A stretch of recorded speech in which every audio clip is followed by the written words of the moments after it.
Another important aspect of working with text in your HTML documents is understanding how the browsers are going to deal with white space in the markup and breaking your text across lines.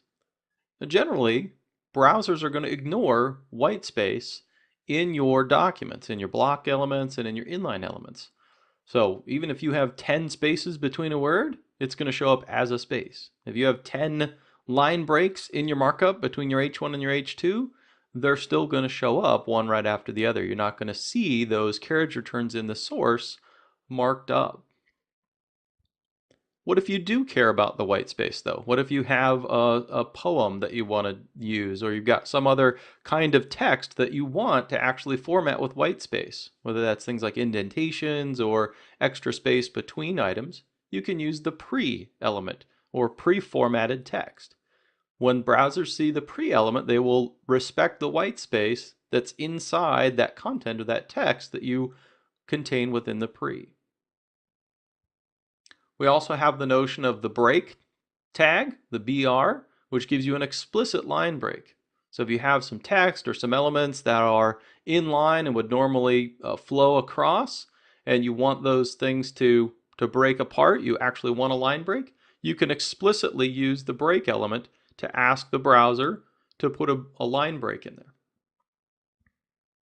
You can also use the HR or horizontal rule if you actually want a visible line to show up.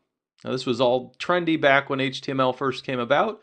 These days, most people will use images and style sheets to render any kind of visual breaks that you might see. But it is one option for identifying that horizontal rule, and you could certainly style it to look different ways.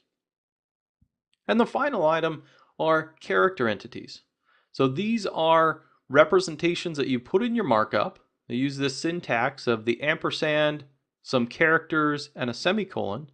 And these character entities tell the browser to render a particular character or to consider this entity as a particular character.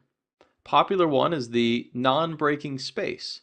This allows you to put a space in between two inline elements, for example, and instruct the browser that it shouldn't break at that point. I don't want you to break this line apart here.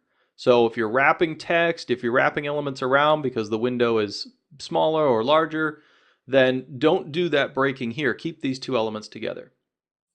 Also, if you want to represent anything that would normally be interpreted by the browser as HTML markup. So in our markup, we have the less than and greater than symbols all over the place around our elements.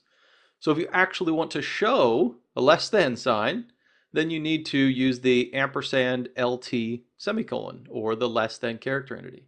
Or for greater than, we have a similar item there.